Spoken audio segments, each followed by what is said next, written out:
Welcome, beautiful people of all ages, shapes, and colors, to another episode of the Hit Your Free Throws podcast. We encourage you to stick to the basics. I'm one of your hosts, TV, aka TV on basketball, alongside my co-host Jay, aka the Knockdown. Jay, how's it going, my guy? Feeling good, bro. We got the first 2 days of the NBA season down pat. All but 2 games have been played as of when this is recording comes out. I think all 30 teams will have played at least one game by Yes. that point. So we'll have had our full first impressions of everybody by the time that this episode comes out. And I'm not gonna lie, I feel really good about some teams. Some other teams are giving me a little bit of cause to pause. Some of my preseason predictions are looking a little nasty through 2 days of the NBA season, but it's okay. It's all right. We'll rebound. Hey, man, this is what this episode's all about. We are overreacting to the first games of the season. I mean, like you mentioned, by the time we're recording, the only 2 teams that haven't played are the Indiana Pacers, and we still haven't seen the Denver Nuggets play. So, I mean, they're pretty big teams at the end of the day, but at the same time, you know, we got to see most of the teams. We're gonna overreact in our way today. Look, we tried to give you guys a Western Conference over/under episode earlier this week, but if you guys were online early on Monday, you knew about this AWS stuff that was going on. No one could get on the internet, and we could not record. So now we're back here. We unfortunately couldn't do that, but I did do my West over/under picks. You can check out the page, check out the Hit Your Free Throws page over there. But yeah, we're back today. Overreactions on the first couple days of the season, and Jay, we're back with the bold predictions. You know how these bold predictions go for us in the preseason. Some bulletin board material. So should be a fun episode. Should be a damn good episode. We're gonna get into it soon. But before we do, let's go. We have to plug our socials. Make sure you follow our individual socials at Routine Jumper, at TV on Basketball. Those links will be found in the description down below. In terms of the Hit Your Free Throws podcast, follow us on TikTok and Instagram for the best daily NBA content. The Daily NBA Picks Challenge is back, Jay. We're starting to put that back up on the TikTok and Instagram, so be sure to check that out. We're reacting to news. If you want to see the clips, we might have different series throughout the year. You want to catch all of that out on the Hit Your Free Throws page, so be sure to check that out. And turn into YouTube, remember to like, share, and subscribe, and hit the notification bell so you will not miss an episode. And if you're listening on any of the podcast networks, Spotify or Apple, make sure you subscribe, leave a review, all that good stuff. We appreciate all of y'all support. Jay, are you ready to get into this? I'm so excited to talk about legitimate regular season NBA hoops. Yeah, bro. And the first 2 days did not disappoint at all. So we have a lot to choose from. 100%. And for anyone who's thinking that we're going to talk about that whole betting scandal with the FBI thing, look, we're keeping you on the court. That whole stuff is kind of crazy. I guess when more details out, maybe we'll do like a video on TikTok or something about it. But in this episode, we're not touching that. Just leave it to the professionals, bro. The reporting around that stuff is nuts. Crazy stuff going on. But we're not discussing that on this pod. We're sticking it to on the court. Jay, though, let's go a little bit back and forth. Again, we're overreacting to the season. I'm going to let you start. What is one of your big overreactions after these first couple days of the season? My overreaction number 1 was something from the very first game of the NBA season. Shout out to the double overtime matchup between the Oklahoma City Thunder and the Houston Rockets on ring night. And my first overreaction is that the Houston Rockets point guard problem is much worse than we all thought. The Fred VanVleet situation we knew was going to cause real issues in terms of being able to have a guy that, as TV knows, having Fred VanVleet as a former member of the Toronto Raptors, is a really good floor spacer, but also a good table setter for any good NBA team, right? And on this team, the jumbo lineup was the talk of the town going into the night, right? It was 6-7 and over. 6-7. Yeah, Amen Thompson at the point guard position, Kevin Durant playing shooting guard, Jabari Smith Jr. at the 3, Alperen Sengun at the 4, Steven Adams at the 5. And don't get me wrong, there were some bright spots for that lineup. Rebounding wise, they out-rebounded the Oklahoma City Thunder by nearly 20 in this game. So on the boards, the size showed up. But everything else was clunky as I don't know what TV. There was a moment in the second quarter of that game where Kevin Durant was mouthing to the Houston Rockets offense, guys, we need to slow down. It seemed like the lack of a true point guard on this team And pair that with the fact that there were no real knockdown three-point shooters in that lineup outside of KD. Jabari Smith Jr. was very inconsistent. Alperen Şengün was their best three-point shooter of the game. Hit Best five player of the threes, which game was for them, bro. He was incredible. absolute butter. But Kevin Durant and Amen Thompson combined to go 0 of 11 from three. So the spacing was non existent, which we kind of knew to a certain extent was going to be an issue. So the lack of a table setter and the lack of floor spacing made everything in the half court just look so clunky. And it lit guys like Shai Gilgeous-Alexander, Kaysen Wallace, Lucas Dort had himself a game defensively. Alex Caruso as well. It made it where even though the Oklahoma City Thunder were undersized, their speed and athleticism and versatility across their lineup still matched up so well with them. And because they didn't have to worry about guarding the three-point line so much, it shut the water off in terms of them being effective in the half court because guys just could not get to their spots. It felt like Kevin Durant was having to hit tough shot after tough shot all night. Alperen Şengün was hitting some of the most difficult floaters I feel like I've seen anybody hit in a while throughout that game. And so I think that the Houston Rockets point guard problem is one that they might think they have a solution in Amen Thompson for. But I think if they want to be a real championship contender, they're going to have to go get themselves a real point guard. Because Reed Shepherd wasn't the answer either. He wasn't hitting shots from beyond the arc in his minutes, and it looked like him and Amen Thompson were both struggling to bring the ball up the court with the kind of on-ball pressure that OKC was bringing because they were sitting in heat 96 feet the entire night at those two, and they struggled. They struggled mightily, so I think they're gonna need to get a real point guard. I was hearing reports that Spencer Dinwiddie is getting offers from overseas. Call him over to Houston, brother. He might want to get somebody who's got a little bit of sauce to him. Spencer Dinwiddie at least is a veteran point guard that also has some experience playing with Kevin Durant. Man, that was going to be one of the biggest things I want to talk about from this game as well. There's something else I want to bring up, and I will do that shortly. But yes, Reed Shepherd on this first game. Yeah, like as a point guard, even like as someone that you want like running your offense, he didn't look like he wanted to run the offense. He looked like he was looking for a shot. And the thing is, what does Houston Rockets offense, and this is something I didn't understand, was that there was a lot more ISO and a lot less ball movement I was hoping for with this team. Yes.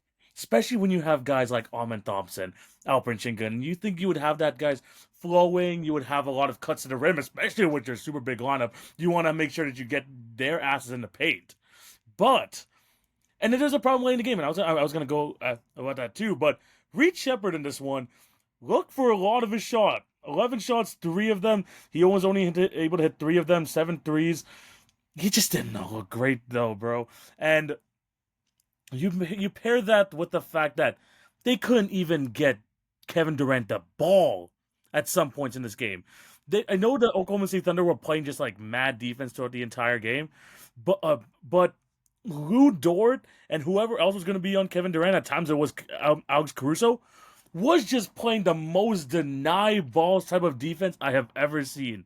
And the fact they didn't have any sort of response to that or any sort of counter to that, except, okay, let's just let Amen Thompson just run to the rim and hopefully he can hit one of his crazy layups. It's not a good sign for the Houston Rockets offense, and it goes back to your point. They do need good point guard play.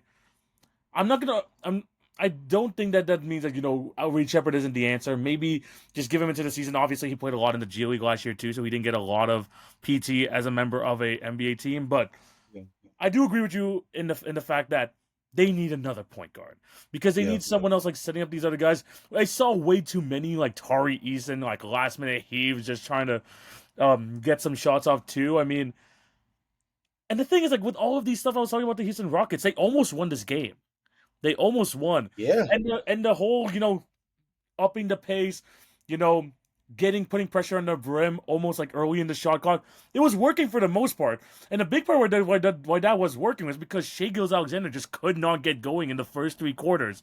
But once their point guard started figuring it out and he got into his bag at being the reigning MVP, especially late in that game, and you couldn't get to Kevin Durant, the advantage was always going to be OKC, and they were able to pull it out. Their guard play mattered when it mattered the most. It felt like in the first 3 quarters, like, oh, this over big lineup is going to be too much for the Oklahoma City Thunder in Game 1. Turns out, you just need to get Shai Gilgeous-Alexander going, and he's going to be able to make some magic. Yeah, I think that when you look at what Houston's got going on right now, they're a good ball team. Like they're They going to be a are. very They good are for sure. basketball team this year, right? And that's clear just by the fact that Alperen Şengün put on like an MVP coming out party kind of performance in this game. Like Yes. he had everything going for him. And if we're being honest, there were a couple of offensive possessions where it ended up being offensive fouls that really could have been an opportunity for him to pile it on even more. So the fact that Alperen had such an insane game offensively, and he was a guy that I think this was a game that represented why Kevin Durant was okay with picking Houston because there's a go-to guy he can lean on here, right? When you pick it, when you look at all three of the options, that he had on his list, right? It was the Miami Heat, the San Antonio Spurs, and the Houston Rockets. Now, of course, everybody would say the easy answer would be going to the San Antonio Spurs, but I think there wasn't a mutual interest there, right? A lot of the reports were saying that the real interest in this offseason was if they're going to trade real draft capital and real young assets, they're going after Giannis. So as much as Kevin Durant might have wanted to end up on that part of Texas, the other side of Texas got themselves a pretty solid big man too, coming off of an All-Star appearance. And Alperen Şengün showed that like, yo, he's gonna be a problem all season long. And with the fact that now you have a player like Kevin Durant that requires so much attention, Alperen's gonna be able to go ahead and get his, and I think he's gonna take advantage of it in a real way. This Houston team is good, bro. And defensively, they've got the infrastructure. Alman, he had a tough night shooting the basketball, he had a tough night handling the rock.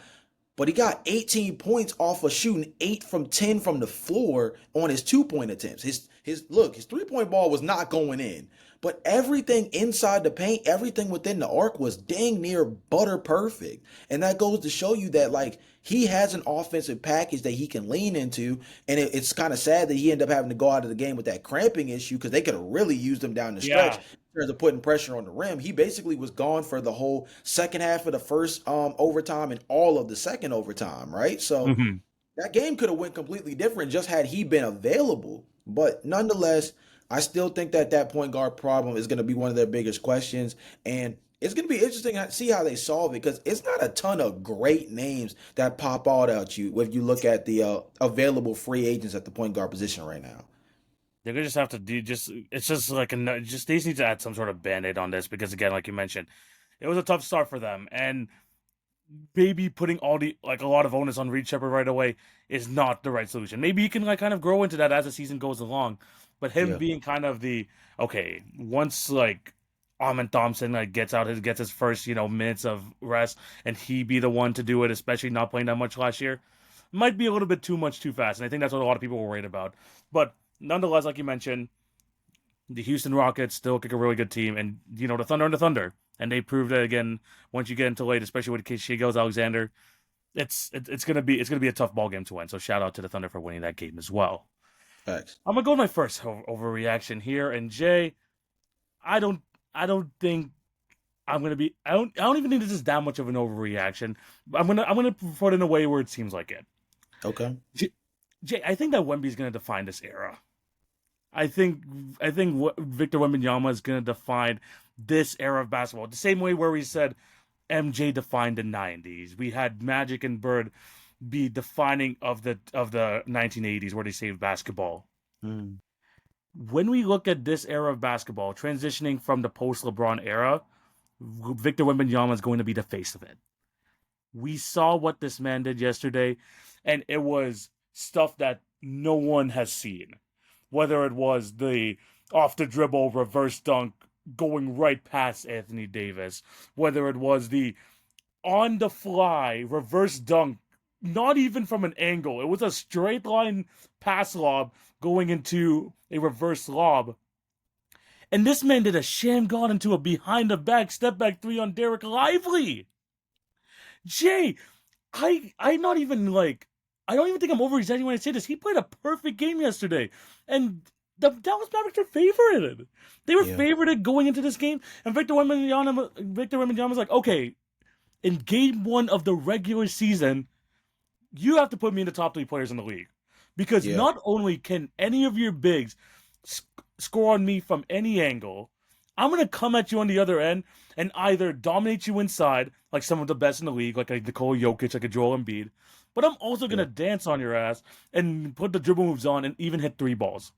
Jay, this is what we thought a peak Victor Wembanyama was gonna be.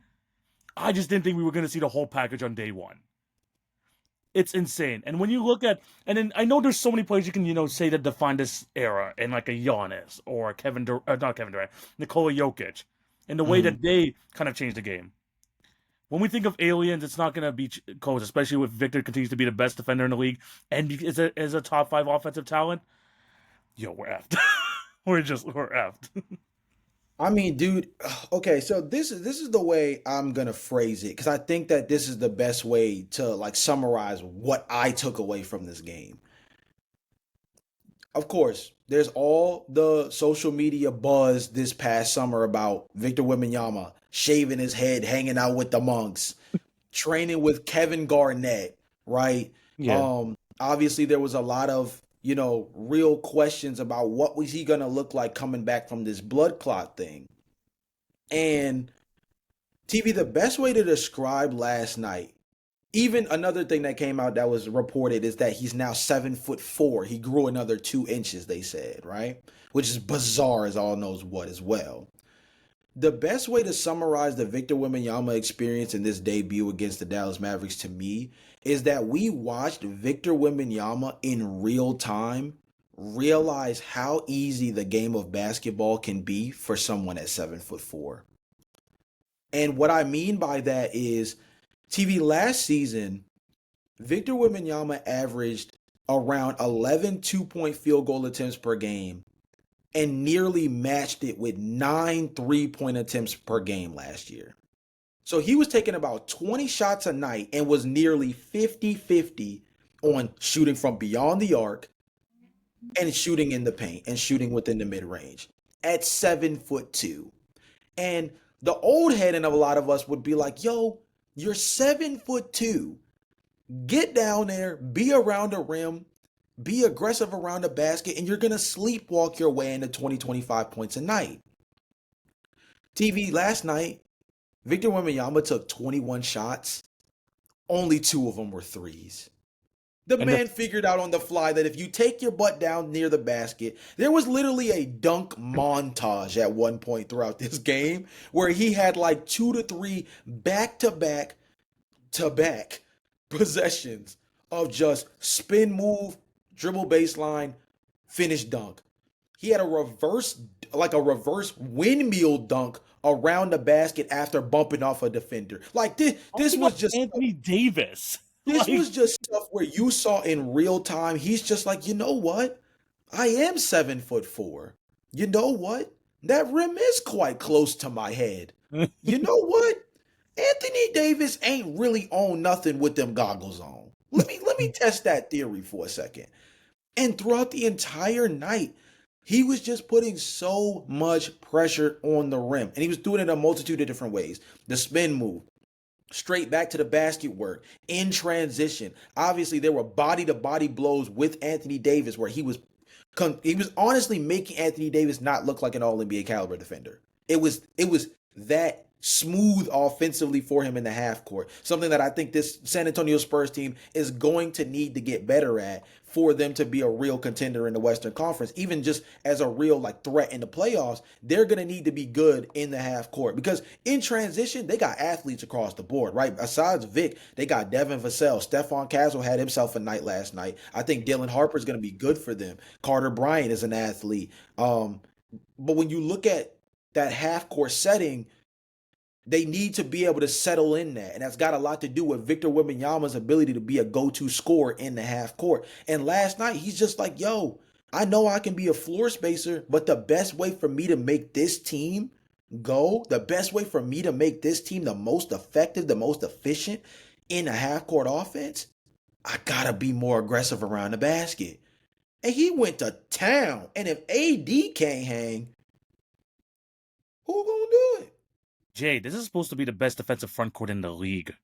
And This low key by a country mile, because I Cooper, I know he didn't have the greatest game, went 0 for 6 in the first half, didn't have any points, only had about, I think he had a couple rebounds in the first half, missed the first possession of the game. There was like this insane I Anthony know it was Davis supposed to be a lob or dunk, something, right? Yeah, I yeah, remember. that we thought was about to be like the representation of like the Cooper flag era. Like if you remember when LeBron James had that poke away fast break dunk against the Sacramento Kings in his season debut, that just felt like that was the staple of what we're gonna see from LeBron James moving forward. That lob from Anthony Davis to Cooper Flag was, it had the chance to be the representation of something much different. And instead, it ended up actually kind of being like a foreshadowing of the struggle that he was going to have the rest of the night offensively. But yeah, I mean, with what they have with Derek Jones, I mean, what they have with, I mean, excuse me, well, what they have with Derek Lively, what they have with PJ Washington, Anthony Davis,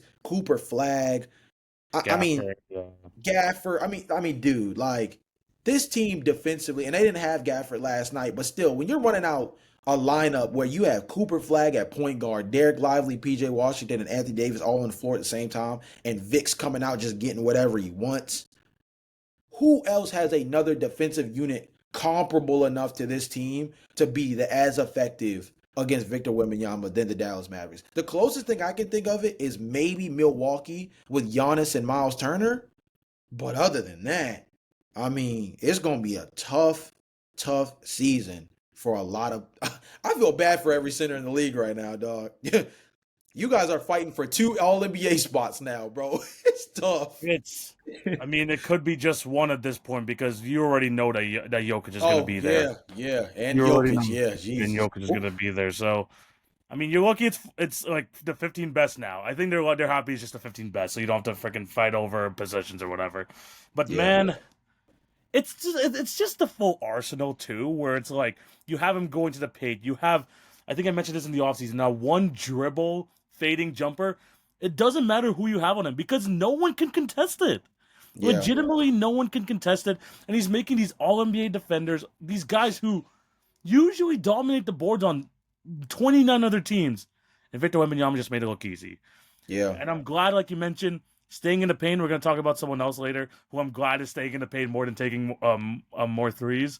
But when you have that going on, and the fact that it's 1-3 again, was that step back three that looked like NBA Street and then getting the end one over Derek Lively? Yeah, the league is F. It's just, again, you're hoping he stays healthy. But like I mentioned, if he's able to continue on this path, he is going to be the face of this generation. And it's really gonna be his league sooner rather than later. I feel like, do you remember the Colin Coward clip where he was like saying, "Ben Simmons is here, LeBron, you can go rest, we'll be fine." This is the closest thing I ever felt to that ever since LeBron came into the league, where you're like, "Yeah, I think we're good. We have Victor Wembanyama now. I think we're fine, thanks. 100%." Jay, your next overreaction. My next overreaction is the definition of overreacting. TV. The Charlotte Hornets are making the playoffs. I've They're making the invested at playoffs. the right And time. the reason why I think this is so funny, and I can't wait to hear your thoughts on this, because this was your team coming into the season. You're like, this Hey. team they look decent. They've got players. They look competent. And everybody knows. Everybody knows, if you listen to this podcast long enough, we love that word competency. And TV, sometimes, bro, just having good basketball players can go a long, long way. They found themselves a guy who I think they can really trust at the center position in Ryan Kalkbrenner. Shout out to him. First NBA Solid start, dude. finishes the Solid game dude. with a double double, 10 points, 11 rebounds, 2 blocks in this game. I think he had one of the best plus minuses on the team. Yep, third best plus minus on the team at plus 11. And when you look at this team, right, you get 20 from LaMelo Ball, 25 from Brandon Miller, a double double, 18 and 11 from Miles Bridges. Obviously, I mentioned Ryan Kalkbrenner with 10 and 11. Colin Knuppel, 11 points, knocked down 3 threes of his own. TV, they had, if I'm not mistaken, yeah, they had 9 guys in double figures, TV. Literally Nine every guys. literally everyone in that team who played Wasn't double figures except for one dude. Yeah. 47 points off the bench. Bro, what?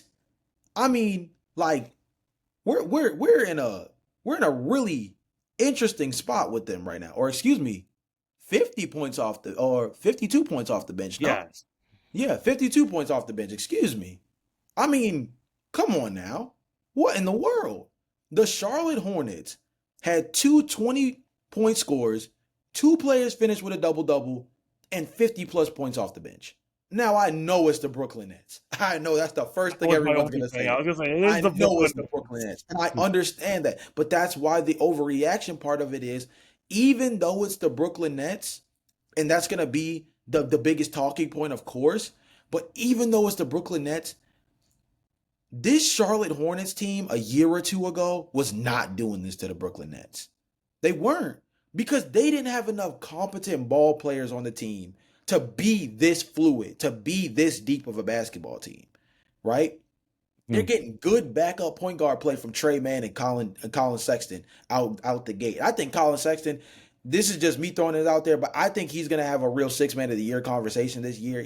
Everything in training camp and preseason has said like he's become a vocal leader for them in the locker room already. He came out game one, 17 minutes, 15 points in those 17 minutes. So they're letting him rock offensively and get his shots up. He led the bench with 9 shot attempts out of everybody that was coming off the bench, and I think he was actually, yeah, fourth in shot attempts and second in free throw attempts off the bench. So I think Colin Sexton is going to be a really, really good fit on this team. And they've always really needed solid backup point guard play. Now they've got double trouble between Colin Sexton and Trey Mann off the bench. Like, look, I see the vision, but TV, it goes back to that word. We said it about when we said it when Sacramento was in the light the beam year, third overall seed. We said it last season about the Detroit Pistons when they started to kind of line things up a little better with Tobias Harris and those guys added to the lineup. TV, that competency, bro. It sounds silly, but it goes a long way. Sometimes being self-aware and having guys who can actually just play the game of basketball at a high IQ level. Look, you don't have to have the most talented roster in the league to be able to get wins. Sometimes you just got to have guys who know how to play basketball.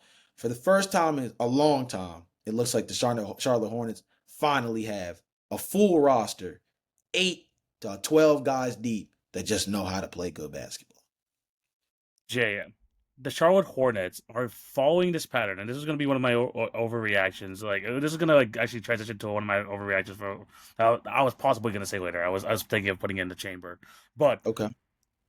they played super well. But it also followed a pattern I've seen throughout the first 2 games of the season, and the first 2 days of the season, and that is people are starting to realize the OKC Thunder way, where you have 10 to 12 playable guys. That's how you're going to get through this regular season. Facts. That's how you're going to get through this regular season.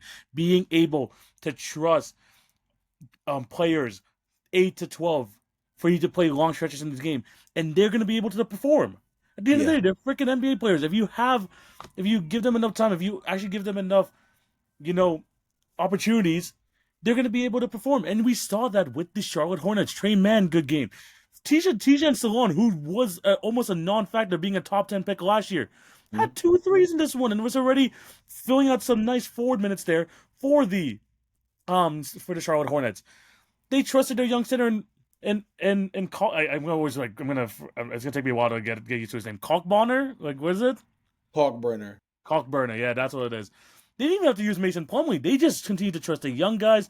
They understood that, they had just a bunch of guys that know how to put the ball in the basket. They have a bunch of competent NBA players. And instead of just, burying them at the end of the bench, not giving them minutes, spread the wealth a little bit. This is how you're going to get through the rigged NBA season. This is how you're going to help prevent LaMelo Ball from getting long-term injuries. Yeah. Making sure that he keeps his minutes a little bit lower and understand, look, we can trust him out of the game at times, and because we have enough guys at the guard rotation to fill out those minutes. They're not going to provide exactly what he brings, but as a collective, we can make up for the offense. So Yeah. when I look at this team, when we looked at the Utah Jazz, who We talked about it pre-pod, man. Them beating the Clippers was not on our bingo card. But same idea with them. I think only like one player played 30 plus minutes for that Utah Jazz team. And they had just a bunch of guys just knew how to play. And Yeah. those type of game, and I think going towards the regular season, I think this is going to be a big part of team building moving forward. This is why we got past the Big Three era, bro. It's all about having a very good starting lineup. You still need that. I'm not gonna take anything away from that, but you Mm. also need the bench to help you get through the regular season. And if they have enough reps, you might be able to trust them for the playoffs. So you have multiple options, like we saw with the OKC Thunder, like we saw with the Indiana Pacers. For goodness' sake, the two teams in the finals last year had some of the deepest rosters in all of basketball at that time. Charlotte Hornets did the same thing, and I was very impressed by a lot of their players. Brandon Miller, I again one of those players where I'm like, please stay healthy this year because I do think he's gonna be like on those fringes of a potential All Star appearance if he's be able to stay healthy, being that number two guy over there in Charlotte. And you know that LaMelo Ball is gonna be an All Star candidate every single year if he's able to make to the All Star break, as we always have that question every single year too. But super stoked about the Charlotte Hornets. Again, it is the Brooklyn Nets. The Brooklyn Nets. If you watched our East over unders, I had them as a under for a Yeah. clear TV was under. a little harsh with the Nets. Hey man, they're not showing me much promise in game one either. So, but Yeah. yeah, Charlotte Hornets, they look great. But again, I think it follows a trend where I feel like these 11 man rotations, especially in the regular season, are going to be key. Yeah. I think actually I'm gonna like build on that whole idea of the depth with kind of tying it into what my last like real Yeah, overreaction go even go, was, which is like New York Knicks fans have to love Mike Brown right now. Like bro. they have to love what he's No, bringing to the Jay, table. Jay, I made a note of this because I was watching a little bit of this game before the Raptors game. The Mm, first basket of the game was an off-ball Jalen Brunson three. yeah, yeah, Was an yeah. off-ball Jalen Brunson three, and I was like, okay. And the amount of times I saw freaking Mikal Bridges handle the ball, yeah, this team is different. That's all I just want to start off with that. Yeah, No. I'm glad you touched on it because that was actually kind of the first place I wanted to lean because there's a couple of layers to this, right? The first thing that stood out to me is and RJ and the guys on the broadcast, they pointed it out within like the first couple of minutes. Him and Tim Legler, they pointed out a couple of DHO actions and stuff within the first couple of minutes of this game that was like, I don't look, it's only been a couple of minutes, but this Knicks team looks different already. You could hear it already on the broadcast. They're like, we're seeing things in this New York Knicks offense where there's a little bit more sharing the sugar, right? And you saw it in a real way. Four players finishing double figures. You saw a lot of initiated actions by Mikal Bridges at the top of the key in this offense, where you saw a lot more of Jalen Brunson having to work off of backdoor cuts, baseline wraparounds, and a lot of different things that kind of forced him to have to be more active off the ball, as you mentioned beforehand. I think another thing that was really special about this game one, they got up 43 point attempts. I think that's really important because when you look at the Tom Thibodeau offense, yes, they were floating around 36, 37 3-point attempts per game in the Tom Thibodeau era, but everything just felt so difficult. Like everything about their offense just felt so difficult and clunky. And despite the fact that they got these two stud 3-and-D wings, you got one of the best 3-point shooters at the power forward center position in NBA history in Karl Anthony Towns. You have a knockdown clutch player in Jalen Brunson, right? Spotty shooters like Josh Hart, who didn't end up playing in this game, but still guys who can get hot from beyond the arc, right? But it just always felt like finding 3-point attempts was always so difficult for them to get just good, clean looks. And in this game, you could see that they were like just drawing up easy opportunities to get these guys good looks from beyond the arc. Number two, and most importantly, the one that's going to get Mike Brown built a statue at the end of the year, TV, he got deep into that bench bag, my boy. I Trey mean, Jameson minutes, bro. come Trey on, bro. Jameson. And you shouted at the exact same name. I'm thinking, if Trey Jameson is getting 7 minutes in a ball game, brother, he know what type of time it is in terms of understanding.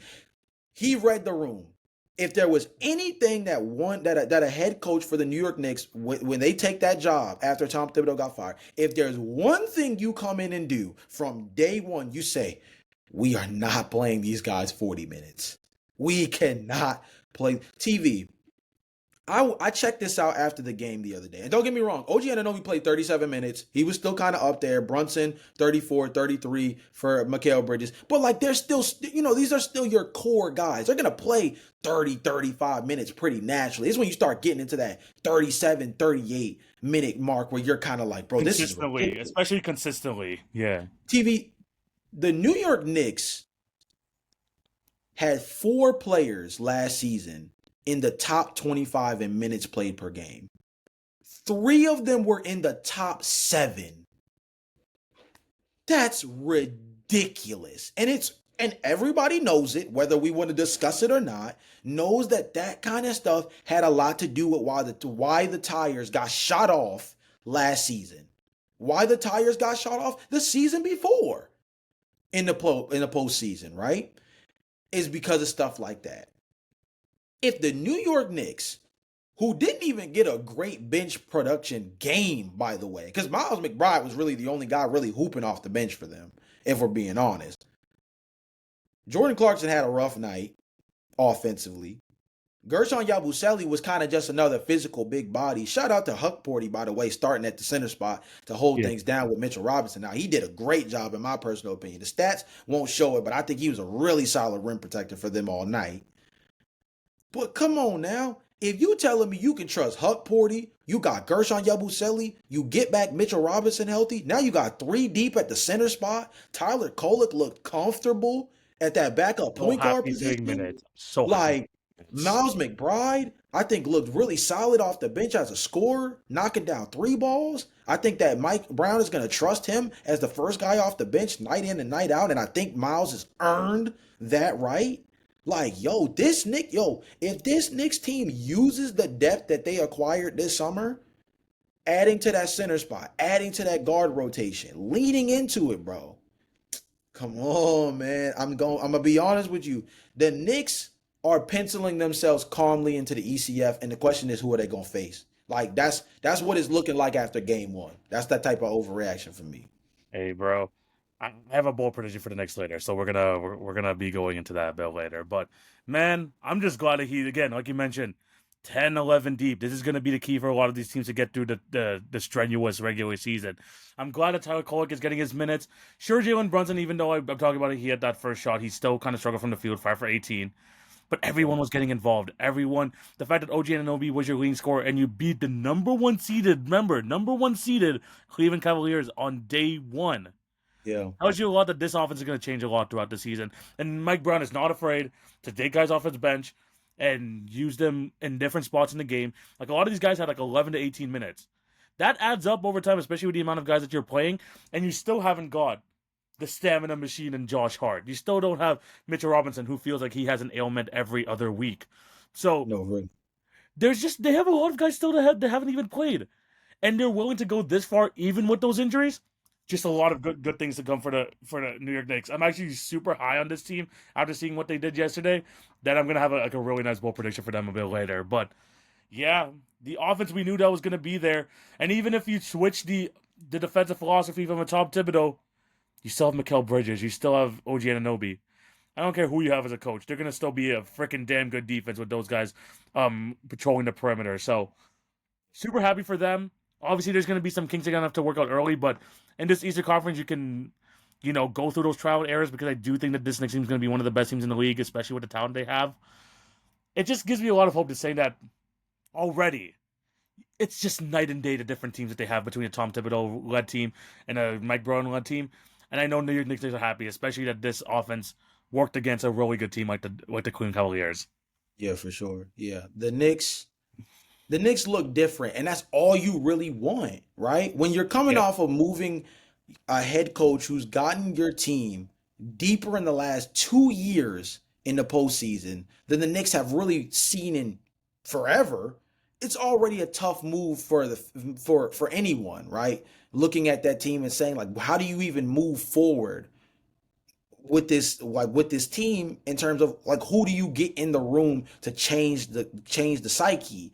And you can make an argument that Mike Brown is having a little bit of ironically he worked with this guy in Golden State when he acted as their defensive coordinator, but he's having a little bit of a Steve Kerr situation to a certain extent. He's being kind of handed the keys to a car that's already been in drive, right? The New York Knicks have already been this really dangerous Eastern Conference team the last couple of years with Jalen Brunson at the helm. And now there's a philosophy change, a philosophical change offensively and what they do in terms of their team roster with the depth, that little tweak might be all that needs to change for the New York Knicks to put them over the hump and be that championship caliber team. Because we saw the same thing with Golden State, right? Before they got Kevin Durant, they won a championship off the back of really the only thing truly changing was how they played the game of basketball as a group with the ball movement and everything else. Because it wasn't the personnel. It wasn't the personnel.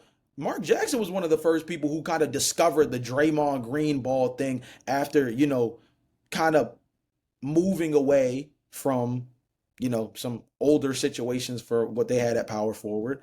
And I think the Knicks are kind of in a similar situation. Like, I think they just have one or two nuance changes to how they play the game of basketball as a team that's gonna put them over the top. I wouldn't like Mike Brown. Like I said, Mike Brown might mess around and be the New York Knicks Steve Kerr, and that spells really good news long term for not only the Knicks but like Knicks fans in terms of like looking at potential championships this year. Yeah, no, they look really good, and I'm super excited for what they're going to show this season. If their offense is anything like this, and Jalen Brunson starts to figure it out, and these guys can all get involved, it's going to be a fun Knicks team to watch this year. And they've been already a fun team to watch the last couple of years. I think Mark Brown's going to have them playing some really good basketball, especially on that end.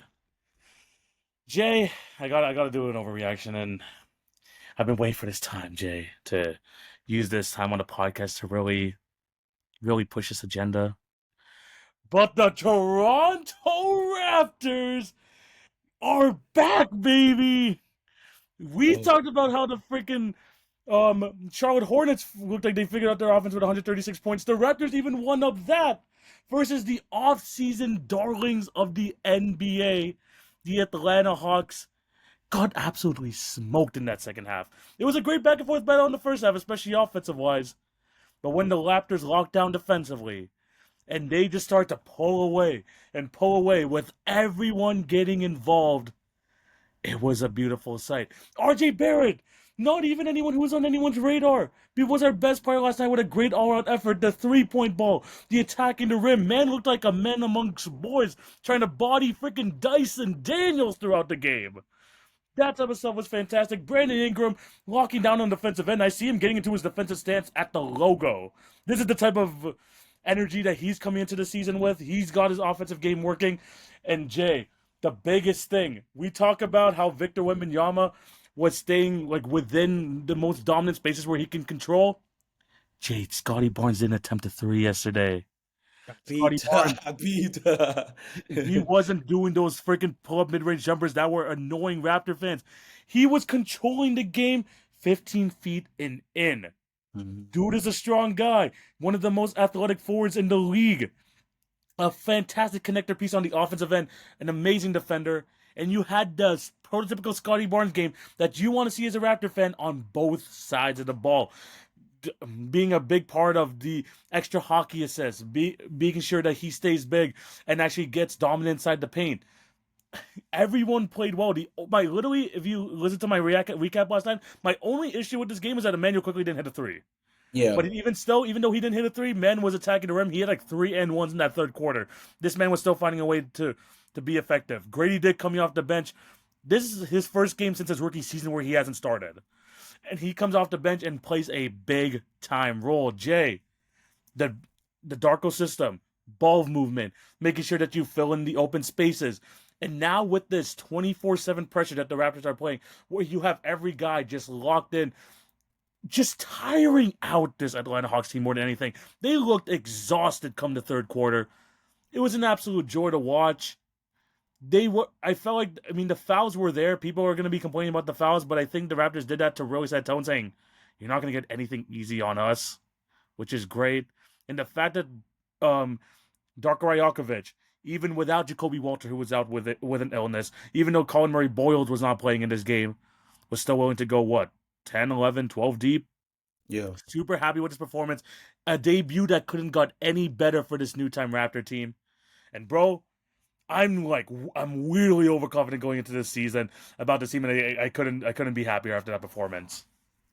Yeah, I mean, active hands across the board. I think they had like 6 or 7 guys have at least one steal in the game, and 10 steals they total for the probably had team. an insane amount of deflections in this game if you really pay close attention. I mean, they were up in everybody's grill, like you said, the 96 feet of just like absolutely insane ball pressure. They're going to make it really hard for teams to bring the ball up the floor. I think when you're talking about some of these jumbo guards, it goes back to what I was saying about like the Amin Thompson point guard situation for Houston, or with the Dallas Mavericks trying to run Cooper Flag at point guard, right? Some of these jumbo guards are going to have real trouble bringing the ball up against the Toronto Raptors, because it's not just the on-ball pressure, the full court, but it's also the fact that they're so rangy, right?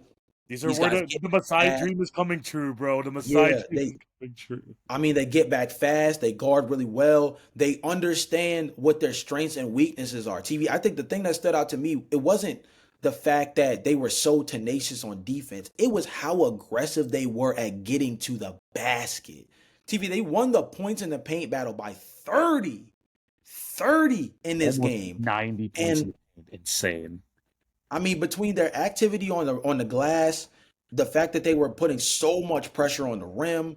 I mean, this was one of those teams that, like, I think again, they just understand this is the JV team that knows they do not have a 3-point sniper, and the only way that they're going to be able to beat teams on a night to night basis is by just playing faster than everybody else and just being more aggressive than everybody else. Because don't get me wrong, you guys have a deep talented roster, but you're not going to be beating people off of talent, because you don't have the 3-point spacing that most of these other NBA teams that we consider elite offenses to have. You're not going to be an elite offense off of being a team that can hit the three ball at a 37, 38 per night, 38% per night clip, right? But you can beat teams by being super active. You can beat teams by making hustle plays. We saw a ton of those last night, especially on the defensive end, and just putting a lot of pressure on the rim, just physically imposing your will on rim protectors on a night-to-night basis. And teams like the Atlanta Hawks, they don't have the kind of rim protection to hold back guys like Scotty Barnes. And shout out to RJ Barrett, like you mentioned beforehand, just seemed like he was getting to wherever he needed to go. Just seemed like he was finding the spots in the drills and just getting to where he needed to be. And I think that that's one of those things that if he continues to get his feel for the game to where we know it's capable of, he's going to fit really well within this team. And we know who the floor spacers are, right? Emmanuel Quickly and Grady Dick are the two guys that come to mind off rip that are going to give you a chance to see the ball go in from beyond the arc. Like you said, Emmanuel Quickly, 7 attempts, didn't knock down a single one in this game. Don't see that being a long-term issue for him moving forward. I think he's going to, he's going to be a 35, 36% three-point shooter on At his minimum, worst, yeah. At minimum. at the worst this season. He's going to get to where he needs to be at. But if this team's going to put on this type of pressure in the paint, like, they're going to be trouble, because we already know. I'm going to stamp it right now. I think Toronto comfortably will be a top 10 defense. It's just a question about where their offense is going to land. Yeah, and the good thing, and again, what I liked about the Darko system, and I feel like this is where people didn't really see like how this Toronto offense is going to work. Darko makes these guys move. They make these guys move like around the court. So you're not just idle in one spot. If someone is sitting in that middle of the zone, or if someone's like standing in that mid-range area, you have Grady Dick cutting to the rim. You have a back screen coming on this way. You have multiple actions happening at the same time. Because like you mentioned, we don't have that one-on-one scoring. We don't have that breakdown the defense with the dribbling type of mentality. So what we have to do, we have to keep having these guys move around, making the defense work in that way, moving guys off ball. And it worked for parts of the season last year, but you really didn't get to see the full effect of that because everyone was freaking injured. Yeah, And today, right, exactly. so today, when everyone's healthy and you see everyone at their full powers with a full training camp, mind you, Yeah. this is the type of results we're going to have. Now, am I saying we're going to score 138 points a game? Hell no. We scored the most points out of anyone throughout the first 2 games of the regular season. That's insane. Mind you, there was a double overtime game, by the way. That's crazy. There was a double overtime time, and Jay, we hit 6 threes. in the True. entire Yeah. game. Yes. 6 threes the entire game, and we scored 138.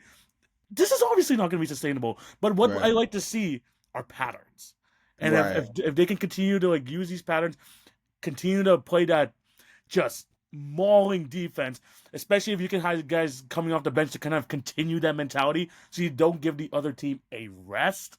Yeah. This is how you're gonna wear. This is how you're gonna win. You're gonna keep moving these guys around. You're gonna tire them out, and don't worry. Like when you come late into these games, this is where things are different, Jay. We have Brandon Ingram at the end of these games. So in the times where you're tired, and the times where the Raptors break you down, we have one of the best one-on-one scorers late in games to get the ball, hit that mid-range jumper if we need to, and you know that he's going to be a bucket because he had those moments yesterday where you're like, oh, this is like a 7-foot guy just draping all over you. Oh, Brandon Ingram just hit that and just swished it in. That's Yeah. just the type of player he is. And maybe you're not going to see, the 25 points per game from him as you usually do, but he's going to fit right into the system. And if he could buy into the rest of it, I'm super excited for this team overall, man. This is just like the perfect debut performance. It's funny, TV. It's a weird comparison, but one that I think is kind of applicable just in like a lighter version. But I think you can make the argument now with the Toronto Raptors healthy. Brandon Ingram, in a reduced kind of way, feels like a similar acquisition to what Kevin Durant was for the Houston Rockets Yes. in And terms remember, of what Jay, he's remember, showing. the Raptors were trying to go for KD last year. Yeah, We of just got a course. younger version. Yeah, a younger version of that. And so, like I said, I know it seems like a little bit hyperbolic when you say you're comparing Brandon Ingram to Kevin Durant, but it's the skill set. It's the I obviously, Brandon Ingram has been compared to Kevin Durant on a multitude of different Coming into the league occasions as due to well, their coming into the league. build, play style, isolation, ability to score, right? Different things like that. Kevin Durant is obviously in an elite tier, but Brandon Ingram is in a good to great tier within that conversation, right? And so he, in a way, is because the Toronto Raptors had everything else. They know they're not going to be a three-point shooting team. They understand that. But just like the Houston Rockets, they've got the positional size at every single position to be super versatile defensively. They have the tenacity with what they have to put a lot of pressure on the rim and be a team that offensively can get the job done in terms of scoring in the paint. Do they have a secondary all-star like how the Houston Rockets have Alperen Sengun? Yeah, they've got Scotty Barnes, right? And you look at this team and you say, like, they're going to be a top 10 defense. And you say the same thing about the Houston Rockets. You're like, they're going to be a top 10 defense. They just need a guy that they can give the ball to go get them a bucket when they need it most. And Brandon Ingram is that guy for them the same way Kevin Durant is. That's essentially what they brought them in for the Houston Rockets. So I think if you look at it that way, Toronto is actually in much better shape than a lot of people really would have considered coming into the year. And it might be the real difference making for them in the Eastern Conference. It might Brandon Ingram's addition with that skill set might matter more for them in the Eastern Conference than Kevin Durant to Houston in the West. Because in the West, it's going to be difficult regardless. We saw game one against Oklahoma City. Went to double overtime, and there was a lot of different things that could have happened to make that game go different. A couple of things that could have made it where OKC blew that team out, and a couple of things where the Exactly. Houston Rockets could have won that night, right? Mm-hmm. But in the Eastern Conference, Toronto Raptors with a real closer, it goes a long way. So if Brandon Ingram can be that guy for them on a night-to-night basis, I mean, watch out. Watch out. I think it's fair to say. Yeah, 100%. I'm super excited for this team again. Are we going to score 130 points tonight? No, but you could see the vision there of how the Raptors are going to be able to be successful. And if we can maintain that for a lot of the season, I'm pretty confident we're going to be am I going to say it? I could think we could be a top 6 team in the East. I really do think. All right, Jay. I know you said you didn't have any more overreactions. Is it okay if I give you another one? Yeah, sure. Yeah, sure. I mean, DeAndre Ayton. This will be a short segment. Ooh. I mean, we knew it was gonna be a tough match, right? We've seen it at his end of his tenure with the Phoenix Suns. Even remember how, again, I keep bringing this up, but we were super hyped when he got to the Portland Trail Blazers. Like, man, no expectations. He gets a chance to be that center that maybe he can even, like, get some touches inside, get more into the post, be that finesse guy that we're looking for. But there's just something about his game where I think Kenny mentioned this in one of his videos. Man doesn't touch people on screens. Man doesn't want to box out. Man, every time he's on a roll, he stops at the freaking free throw line and doesn't complete his rolls. You can tell just throughout this game that Luka Doncic was just so frustrated when trying to run that DeAndre Ayton pick and roll. And I'm gonna say this in my, and this is gonna transition later to my bold prediction, but I think sooner rather than later, Jay. Even just looking, I know this is just game one. This is why I'm overreacting. They're gonna have to find another center soon if they really want. If they really want to be a serious contender, I really think that this DeAndre Ayton experiment is not gonna last too long. Yeah, and it sucks for them because the Walker Kessler price just went up a little bit after last night. Ooh. So, and unfortunately, that's a guy that they've been in conversations with for a long time as a potential trade target, and it's gonna look more and more difficult because Danny Ainge is looking smarter and smarter every night for holding on to him because he looks like a guy that's gonna be penciled into All NBA defensive conversations on a regular basis with the way he was. I saw a stat the other day, I think it was on StatMuse, that says that Walker Kessler has led the Western Conference in blocks per game every single year since being drafted.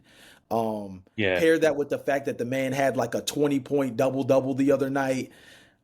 Brother, you're not getting him for the price you once thought you were going to get him for. You're not lying. So looks like you're going to be settling for a Nick Richards perchance. Oh, not another Nick Richards, right? So definitely a tough spot. The Lakers are in a weird predicament because no LeBron James until at least mid-November is what it seems like the timetable is. And that game was closer. The scoreboard was a a worse indicator of how the game actually went. Like if you did not watch this game, you would have thought this was a competitive game that came down to a stretch by the Golden State Warriors to like close things out and finish the job. No. The Golden State Warriors were in control of this game through about 2.5 to 3 full quarters. It wasn't until the second half of the third quarter, leaning into the top portion of the fourth, where guys like Austin Reeves and Rui Hachimura finally started to come alive a little bit offensively, because you could hear on the broadcast, it was like this Lakers offense just needs somebody to come along with Luka Doncic on the ride for them to kind of push this thing forward. And at one point, they were within striking distance. They were like, I believe it was like 101 to 92 or something like that. And they went on this run to finally crack it down to single digits. And it was like after that, it was just like the water got shut off once again. And Luka Doncic trying to put his magic together, it just wasn't enough. And, you know, Jimmy Butler, 30 plus points in this game. They were able to get the job done. Jonathan Kuminga, look, man, somebody gonna have to pay that man. Somebody gonna have to pay that man. I know they did the short-term contract with him, 2 years. I believe it's good. You look good game one. Look, bro, game one says somebody's gonna give that guy a good contract. The 2-year deal that Golden State signed him to, that's just to give him a good trade chip. Somebody's gonna give that dude a long-term extension. Somebody's gonna have to do it, because when given the chance, he's too good of a player. He's too good of a player. But Jimmy Butler, solid all night. Steph Curry only had 18 points in that game. Wasn't even as effective from three as we know he's capable of being. This Lakers team, the rim protection lacking. Austin Reeves, I think, is a good tertiary ball handler and scorer, but when he has to be your second guy, it's a little bit different. Yeah. I think the Lakers are in trouble, and I think the Lakers are going to be staring at a pretty deep, I think the Lakers are going to be staring at a pretty deep hole if they don't figure that center position out. But also, they need ball creation. They need on-ball creation. Yeah. And it's gotta be Austin, because who else is it supposed to be, right? Rui Hachimura, I think to a lesser degree, can be that guy as well. But like, if they don't have real shot creation around Luka Doncic, it's gonna be a tough couple of weeks without Braun. And I heard Joel Moran of the Pick a Side podcast. He said this on his TikTok / YouTube page, where he was talking about like how bad he feels for Luka Doncic, because like Luka went from a win now situation, like just coming off of making the NBA Finals the season prior, to now he's essentially hit the reset button again with the Los Angeles Lakers. because they're not talented enough. Even with Braun on the floor, how much longer are they going to have LeBron James as a linchpin, right? And outside of LeBron James, Austin Reeves is up to be a potential unrestricted free agent this summer. Austin could walk, right? And now everybody will point to the summer of 2027 where Nikola Jokic becomes a free No agent one and signs a Giannis free agent. Antetokounmpo does. And No don't get one. me wrong, nobody's more excited for that off season than Lakers fans, except for probably like Miami Heat fans, probably too, right? But that's still 2 more years, 2 more full seasons of Luka Doncic in his prime wasted on the Lakers now having to wait to become that free agent destination once again to land a big fish. And you do have to kind of feel sorry for Doncic because he's in a situation where now it's a 2 steps back to take 1 step forward. Because last season, them finishing as a top 3 seed was not an indicator of them being this Western Conference powerhouse because they still had the same issues they had last season. The West got better around them. And on top of all of that, to make matters worse, you don't have a great out to get into a better situation. So it's tough. The Lakers are in a tough spot. DeAndre Ayton is like one of a good handful of Lakers problems right now. Dude, though, bro. I mean, he is the freaking anchor of this team, and we've seen what DeAndre Ayton anchors look like. If not in like that 1 year at Houston in 2021, it's not Yeah, looking good. I mean, you said that yeah, Spencer Dinwiddie potentially going to the Houston Rockets. Come back in a freaking Lakers jersey, bro. They need something coming off that bench because yeah. Gabe Vincent is just not that guy. We've seen that last year, and it clearly in this first game, it hasn't looked like it's going to be the case this year either. Mhm. But yeah, before we go into our bold prediction, Jay, I do have one more overreaction before we move on. Um, I think the 76ers future is safe. I think we're safe. Calmly, I think we're calmly calmly. safe because there were some people, worried about, the Joel Embiid contract, the Paul George contract. And, rightfully so. They're making like near $100 million in your freaking books right now between those two guys. Yeah, But once we get over this mess, I think we're okay. Because Jared McCain, Tyrese Maxey, and VJ Edgecombe, I think is a good enough future core where you can say, yeah, we're comfortable with what we got. VJ Edgecombe yesterday, Jay, 34 points, yeah, the most in an NBA debut. Guys, listen carefully. Most in an NBA debut since Wilt Chamberlain. I repeat, most points in an NBA debut since Wilt Chamberlain. You know you're doing something right when you were the first person to score this much since Wilt. Insane performance, clearly the number one rookie performance of all night. When people were having their eyes on the number 1 versus 2 matchup, Dylan Harper versus Cooper Flag. Cooper Flag didn't even score till the third quarter. Dylan Harper was pretty good.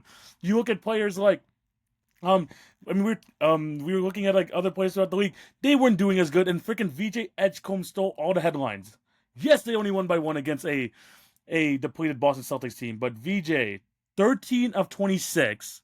yeah, Firstly, a rookie 26 field goal opportunities just lets me know this 76er team is invested in him. They are yeah. invested hard in him. They gave him so many different looks. He even attempted 13 threes. I'm excited for what he has to have as in store. And if the 76ers are going to feature him prominently this much in their offense throughout the season, especially because Joel Embiid does not look like the same player, bro. He's No, not looking like the same player. And we don't know how much Paul George is going to be available this year. What we know is going to be available is VJ, Tyrese, and hopefully Maxey is when he comes back.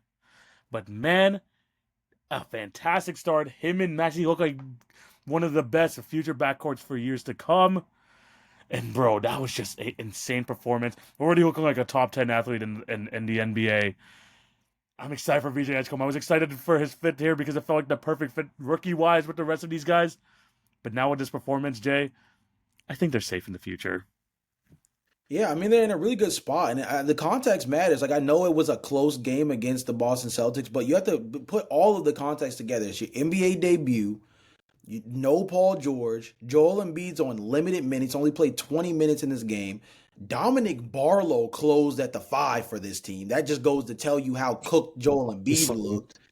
And VJ Edgecombe was in the closing lineup hitting big shots, especially in the third quarter. And more importantly, doing all of it on the road at TD Garden as your very first game. That's not the most advantageous situation for any rookie to go into one of the best home environments in the NBA on the road and say, I'm going to be, I mean, arguably the best player in the game. I know Maxey finished with 40, but as an all around body of work, like it felt like VJ was the best player in the game all night long.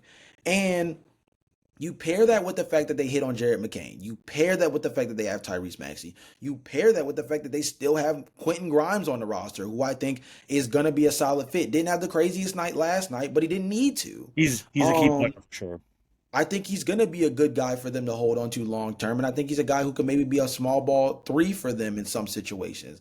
This is going to be a team that we have to pay attention to, not necessarily because they're going to be this danger in the postseason, but because if there's one thing we can say about Daryl Morey, right, is the free agency moves since landing with the Philadelphia 76ers have been spotty, to say the least, right? James Harden, James Harden for Ben Simmons, Paul George now, and that trade exchange. There's been question marks about whether or not, Daryl Morey in free agency has really been able to get it done. We saw some of the best offseason moves in NBA history compiled by Daryl Morey. But the man's draft record is something else right now. It's something else. And back-to-back years of landing arguably the best guard in both classes, right? I mean, we can, that's up for debate. Jared McCain only had a handful of games. VJ Edgecombe's only played one game so far. But you come out of back-to-back draft classes basically with an inbuilt backcourt where if Tyrese Maxey went down with injury, you still got this insane offensive production from the two guys you recently drafted. I mean, yeah, Philly's just in a really, really good spot. And it just sucks that they have so much money tied into these two guys because the money paired with the injury issues is going to make it really hard for them to pivot. So they kind of just need these guys to grow up fast on the fly because they're gonna have to do it in spite. See, you said once you get over this mountain, they're gonna have to go through it. They're gonna have to dig through it and they're gonna have to tunnel through it, and it might take them a minute to finally see the other side because these guys, Joel Embiid, he signed another 3-4 seasons. Paul George, he was only on his first year. He's got 4 more years of this, right? So and it's gonna take a while. We saw how hard it was once upon a time to get off of the John Wall contract, the Russell Westbrook contract, right? We saw how hard it was. It was so hard, those two guys had to get traded for each other. That's how difficult at one point that those contracts were, right? And I think that Paul George and Joel Embiid are going to be very similar, if not even more difficult. Paul George is coming off his worst career season, and Joel Embiid told everybody he's not playing back-to-backs anymore, right? So they're going to have to power through this. And unfortunately, they got a lot of finances built up between those two guys alone. So winning through the draft is their only way to make any kind of real progress. The bright side of it all is that so far, so good. Because as far as drafting is concerned, that's the one place they are kind of winning as far as basketball is concerned. Because everywhere else, they got question marks across the board. They had to hit in these last two because they weren't going to make any moves otherwise because they already had all their moves already taken up by these two guys. So I'm glad they were able to hit on them because now I feel like, okay, at least if you're able to get, like you said, you're not going to get over this hump. You're going to have to go through it. But once you do get through it, I think you have some guys there that you're going to be able to, that you want to keep there long term. And I think Philly fans should be happy with that. Yeah. But yeah, those are overreactions for this year. Let us know if you have any more down below. Jay, to end off this episode, we love doing this, especially earlier on in the season, our bold predictions. We like having ones that we want to go a bit over the top. We have some crazy ones from back in the day. Let's see what we have for after the first day or first couple days of the season or so. Jay, I'm going to throw it back over to you. What is one of your bold predictions for this 2025-2026 NBA season? So my first bold prediction is one that might feel obvious to most, but after one game might come off as just another overreaction to a certain extent, right? But that's what makes it bold. Jared Allen's not making it to the trade deadline. I'm not going for it, and I'm not a Cleveland Cavaliers fan, but we can't. If you are a Cleveland Cavaliers fan, I'm sure I'm speaking for a lot of Cavs fans when I say this. How many times are they going to come out of games where they lose and Jared Allen says after the game that he felt like we didn't respond to the physicality of the opposing team?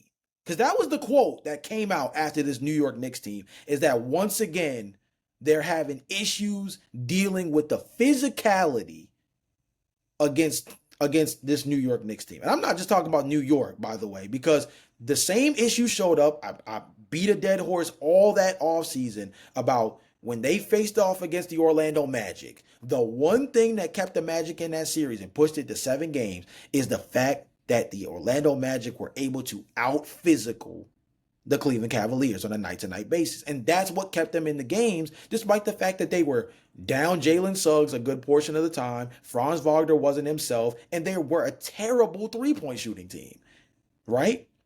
How many times are the Cleveland Cavaliers going to have questions about whether or not they can deal with the physicality of opposing teams? Because guess what? That's a big part of what the Eastern Conference is. That's a big part of what the Eastern Conference is. Giannis Antetokounmpo with the Milwaukee Bucks. The Orlando Magic with Paolo Banchero, who got to the free throw line 12 times the other night. Bam Adebayo and Khalil Ware at the center position for the Miami Heat. They're known for their physicality defense. Did we not just glaze the Toronto Raptors for like 15 minutes, it felt like, about their tenacious 96 feet of guarding hellaciously on the defensive end? Like, or excuse me, 94 feet, excuse me, on the defensive end? Like, that's what the East is built off of. Like, you're not going to see a lot of great offense in the Eastern Conference this year. You're not. You're just not, truthfully. But you know, one thing that a lot of these great Eastern Conference teams can do? Guard their asses off. And so if you're going to be dealing with physicality issues, and it's always the root of the problem, the root of the issue seems to always be Jared Allen. I'll never forget the line that came out of that series that they lost against the New York Knicks where they were favored in that series, that the Oof. lights were too bright. They were too bright. And I remember coming out of that series, it was like the physicality, the bruising mentality of the New York Knicks. If there was one thing that Tom Thibodeau did right, it's that he instilled as much of New York culture into that New York roster as humanly possible. In terms of them being a team that, like, if you're not going to do anything, you damn sure going to play defense, right? The Cleveland Cavaliers are going nowhere fast if they keep having this problem.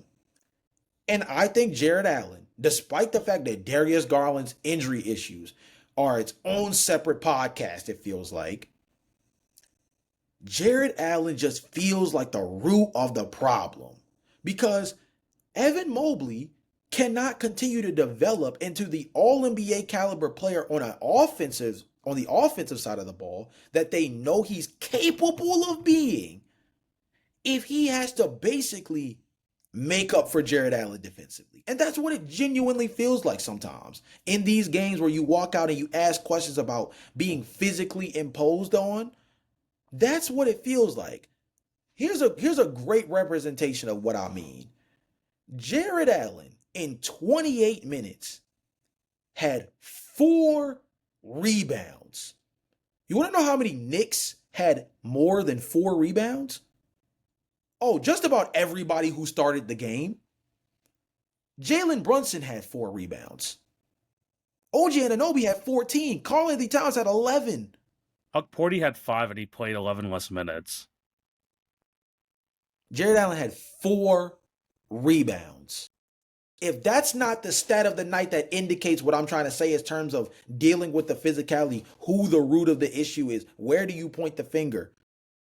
Jared Allen in 28 minutes had 4 rebounds. Let me give you some more context. Larry Nance Jr. in 16 minutes damn near had a double-double off the bench for the Cleveland Cavaliers. If that doesn't tell you what you need to know, I don't know what you're seeing. Because as far as I'm concerned, yes, they have issues creating shots on the perimeter. And shout out to Sam Merrill, because him stepping up at the shooting guard position while Donovan Mitchell dominated on the ball, Sam Merrill was big in keeping this game even relatively close with the 3-pointers that he was knocking down. Because let's be honest, in the early portion of this game, it was looking kind of spooky for the Cavaliers in the beginning. But his ability to hit the 3 ball at a high enough clip and Donovan Mitchell going into takeover mode in that late second quarter really helped him get things back on track to at least make this game look manageable in their comeback. But bro, the Jared Allen part of this experiment, I'm over it. I don't know where Cleveland Cavaliers fans stand on it, but when you see stats like that, I mean, you just gotta wonder, bro. You just gotta wonder. Well, I think people have come to the conclusion, especially now, that if there's someone that's going to be traded, if there's going to be some sort of move that's going to be made by the Cleveland Cavaliers, it's going to be Jared Allen first, because I feel like Darius Garland has a lot of positive impact on his team, especially when it comes to handling the ball. And the time that he was healthy last year, he was actually an all-star level guard. Jared Allen, we've seen on multiple playoff series now. We've seen it on day one of this series. There's going to have to be some changes at that center position. And I know they didn't have, they didn't have Max Strus playing that game. They didn't have DeAndre Hunter, so their wing position was kind of compromised. But with Evan Mobley trying to you could see it in the game. Freaking, they were trying to involve Evan Mobley more in the offensive end. He needed Jared Allen to do more of the dirty work, and he didn't. So if there's anyone that's going to be traded, like you mentioned, it's probably going to be him if he continues to keep this up. Hopefully he doesn't. I mean, we've seen him had all-star near level years for the Cleveland Cavaliers, but if there's anyone that's going to be another part of the downfall, another player where you're like, okay, we could have had more from him, it's going to be Jared Allen. And I feel like we've had that every single playoff series with the Cleveland Cavaliers so far, and it could be another one this year if he doesn't clean things up throughout the season. Yeah. Okay, let's go to my first bold prediction. And it's funny because this first bold prediction is like a potential not 3-team trade I'm going to see, but I think all 3 of these guys are going to be on a new team come to trade deadline. Okay. I think Jalen Duren somehow ends up on the Lakers. We see Nick Claxton on the Pistons somehow. And we have DeAndre Ayton somehow on the Nets. I don't know what the whole details of the trade is. I don't know, what are the other parts. But I feel like there's going to be some movement in that center position. And you know what? You can even put Jared Allen in that sort of conversation where a lot of these certain centers, they're not safe. They're not safe on their teams. But these guys in particular, I'm looking at these 3 and I'm like, none of these guys are really confident in their guys. They might want to switch things up. I think these are the type of moves. I mean, the Lakers tried going for freaking Mark Williams last year. I think they're going to have to make a similar type move this year if they want to see some serious action there at the center position. The Detroit Pistons didn't re-sign Jalen Duren, and they let the deadline pass, so they don't have a contract for him. I don't know what the future is for him going forward. And then Nick Claxton is always going to be a trade candidate whatsoever. But you could tell in that Pistons game they needed a bit more physicality up front. The fact that Beef Stew was the best center that they had when Jalen Duren only played 20 minutes and he wasn't even in foul trouble. Not a great start for him either. I think there's going to be some movement there, and I think if I'm looking at some guys that are going to be switching around that center position, it's going to be those 3. I can't blame you. I think the best way to summarize your bold prediction is that the center market is going to be hot, and understandably so. I mean, somebody got to guard Wemby. You're right. It's going to be tough pickings by any means, but the only way that you can even remotely compete, when it comes to the center position is either to just be arguably as talented or to just be able to fight back with depth. And there's a couple of these teams that just need the talent, right? Like the Lakers, they just need the talent at the center position. I think when you look at a team like the Detroit Pistons, I'm not necessarily off the Jalen Duren bandwagon, but I think he's just still so raw, and I think Detroit might just be too ready for him right now. Like, I know they just dropped that game to the Bulls. Shout out to the Bulls for their W, but the Pistons just look like with Cade Cunningham at the helm, like they just look like they're too ready to wait for Jalen Duren to figure out what being a real rim protector in the league is, because that's where his biggest question mark is. Like offensively, he has his moments, but defensively, like he's just not a good rim protector right now, and that's something that takes time and maybe even takes a different situation to reach, right? But they desperately need another center. Shoot, I would make the argument that the Philadelphia 76ers are really missing Gershon Yabusele right now at that center spot. I wouldn't be surprised if they're trying to take a swing and try to see if they can find somebody else. I wouldn't be surprised if Charlotte got into this mix again. I like what Ryan Caldwell was able to bring to the table in game one, and I think he's going to be solid moving forward. I still don't know how crazy they feel about having Mason Plumlee as their backup center, though, right? Like, there's real questions to be had across the board about a handful of these teams at the center position. So I wouldn't be surprised if we saw a big old game of musical chairs with the center spot on NBA trade deadline day, where it's just like a lot of guys just need a different, a change of scenery in order for them to really, you know, take the next step in whatever it is they need to do. For Jarrett, I think it's just the fact that Cleveland needs something else. For Jalen, it might just be that Detroit's beyond them. For DeAndre, I think it's that Lakers fans aren't going to be able to tolerate him too much longer already.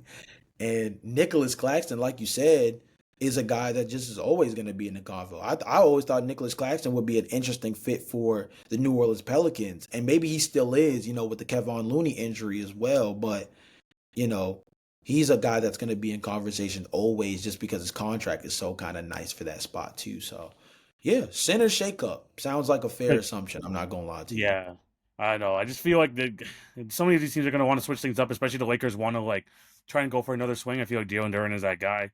Nick Claxton on the Pistons actually kind of intrigues me in terms of having that rim protecting center that we know he could be. I have a little bit of interest in that. And DeAndre Ayton, if there's a team that's going to take him, it's going to be the Nets. And then you can have a core of DeAndre Ayton, Cam Thomas, and Lord. Michael Porter Jr. What a core! What a core! Jay, what's your second bold prediction? So my second and I believe we only had two. So Two, yeah, we have two. my second bold prediction, it shouldn't even be as bold as it comes off, but people just aren't ready to believe, and it's okay. Guys, the Phoenix Suns are gonna make the playoffs. Let's be serious. Let's be serious for a second. Really? Let's be serious for a second. Like, I understand it was the Sacramento Kings, and I know that that's one of those things, like, same way, my bold prediction about the Charlotte Hornets, where I think they have a real chance to make the playoffs in the East now that they have some real competency on their roster. It's just like, let's be serious for a second, right? Dylan Brooks is a top flight perimeter defender. Devin Booker is a go-to number one that I think you can trust at that point guard position to get the job done. Grayson Allen is a knockdown three-point shooter, gave them 18 points in the starting lineup. They don't even have Jalen Green right now, who I think, despite all of the things that have been thrown about him, both on the court and off the court as of the last 2 weeks, he's a guy that is highly productive on the offensive end and a guy that I think is going to give them a real spark. Even if they decide to bring Jalen off the bench as like a Malik Monk type, I think that wouldn't even be a crazy thing to do. Ryan Dunn in year two, I think he's going to have a little bit better feel. Did he knock down the three ball in game one? No. But I thought he defended his ass off. He was the best rebounder outside of Mark Williams on the team. They have decent center depth. I would say decent is the right way to phrase it because I like Oso Ighodaro. I think that Nick Richards is a solid fill-in. Mark Williams, hopefully over time, will get healthy enough to kind of play more than 23 minutes a night, but I'm not mad at it nonetheless. Bro, I know the West is stacked, right? And I get it. And I'm not going to sit here and act like it's going to be like a cupcake walk. But let's really go down. Let's go down the Western Conference. Let's just do it real quick. Because I think people are kind of underestimating the fact that although this thing is stacked, there's a real pathway here. The Spurs, do we think they're gonna make the playoffs? I feel kind of comfortable with that after seeing what Wemby just did. The Fair. Warriors, do I think they're gonna make the playoffs? Yes. The Timberwolves, do I think they're gonna make the playoffs? Yes. The Jazz, I know they just put belt to ass on the LA Clippers, but do we think they're gonna make the playoffs? Probably not. The Grizzlies, TBD. We're gonna skip past the Suns for a second. The Thunder, do we think they're gonna make the playoffs? Definitely. That's 4. The Rockets gonna make the playoffs? That's 5. Trailblazers, TBD. Now, I don't think we'll see what this Chauncey Billups thing has to do with any of that as well. But at the end of the day, they're a really talented roster and had themselves a really good game despite falling to the Minnesota Timberwolves. They only lost by 4, by the way. The Kings, not necessarily sure if they're going to make the playoffs. Like, I don't know. Like, they're going to be a good team, but TBD. Lakers, TBD. Clippers, TBD. Mavericks, I think they're going to be in a pretty solid spot. And the Nuggets, we know we're going to make the playoffs. So there's 6 teams that we feel like are definitely going to make the postseason. After that, TBD. And it's 4 spots to at least make the play-in tournament conversation.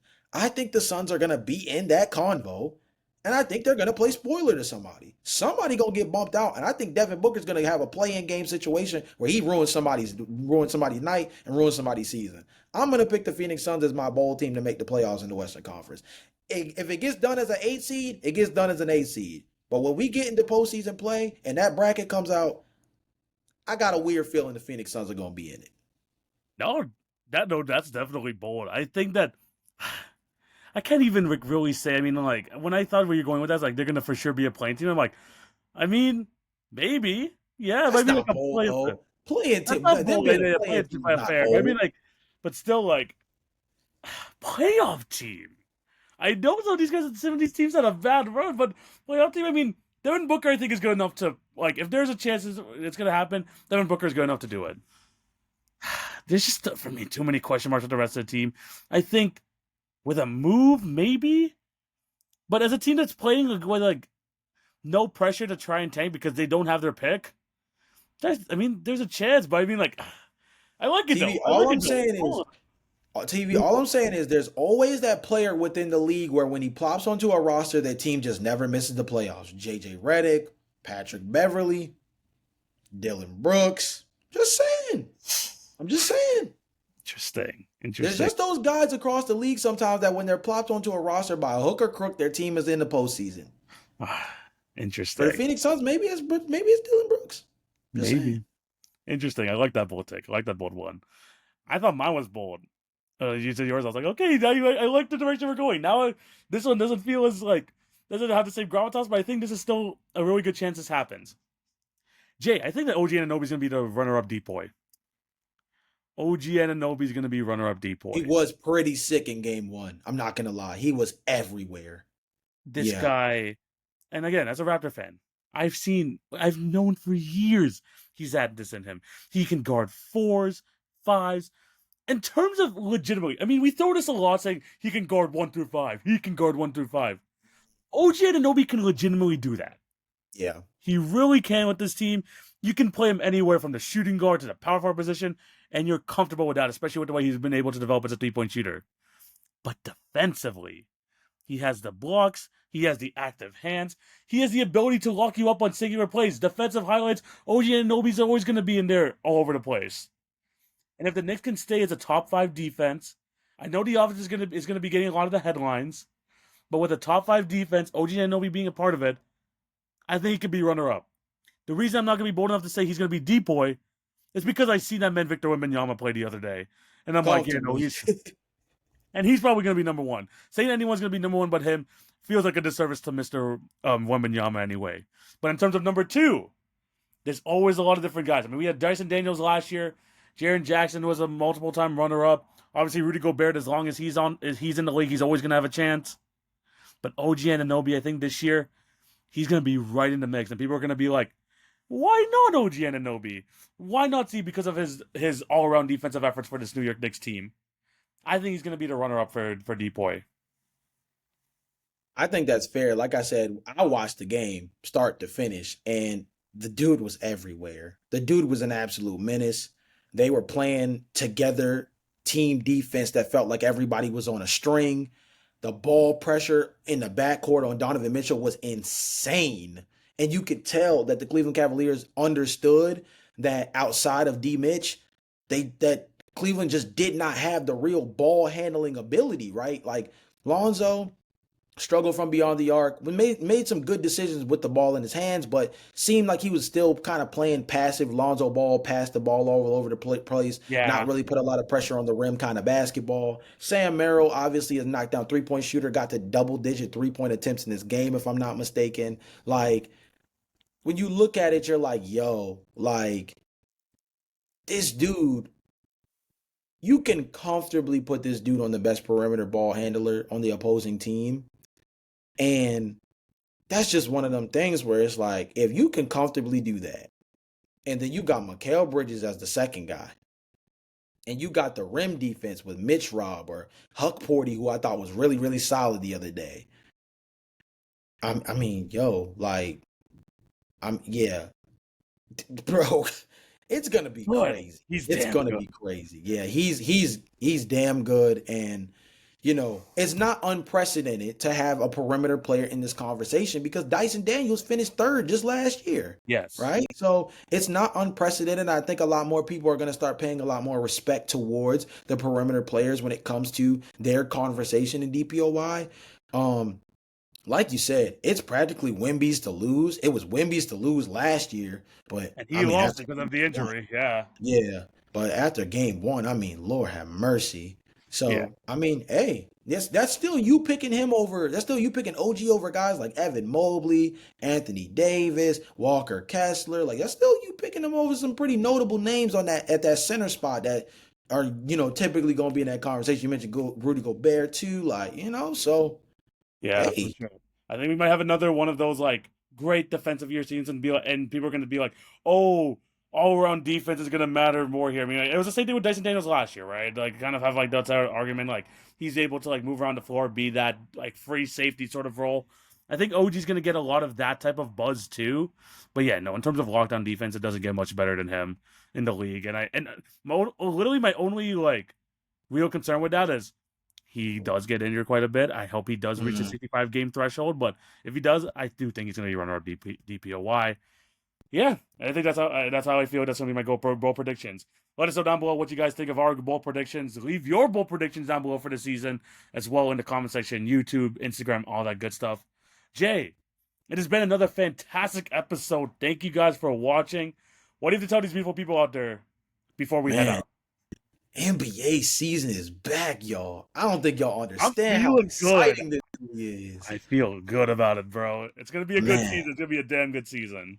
Yeah, man, I feel like the parody is already there. I'm seeing some storylines slowly but surely developing that I'm gonna be paying a lot of attention to. I'm sure we'll have an episode, a week or two down the line that really kind of gets into the weeds of some of the things that are developing over time. I feel really, really, really good about some of the things that I'm seeing. Shout out to the Bulls. I didn't talk about it a ton on this podcast because I want to talk about them a little bit more after I've seen a few more games. So I'm going to leave them alone for right now. But Matas Buzelis, shout out to you, my boy, in the starting lineup, already producing out the gate. Him and his former G League Ignite teammate Ron Holland were going blow for blow in that game against Detroit the other night. And it was a great little mini 1-on-1 in the game that was good to watch.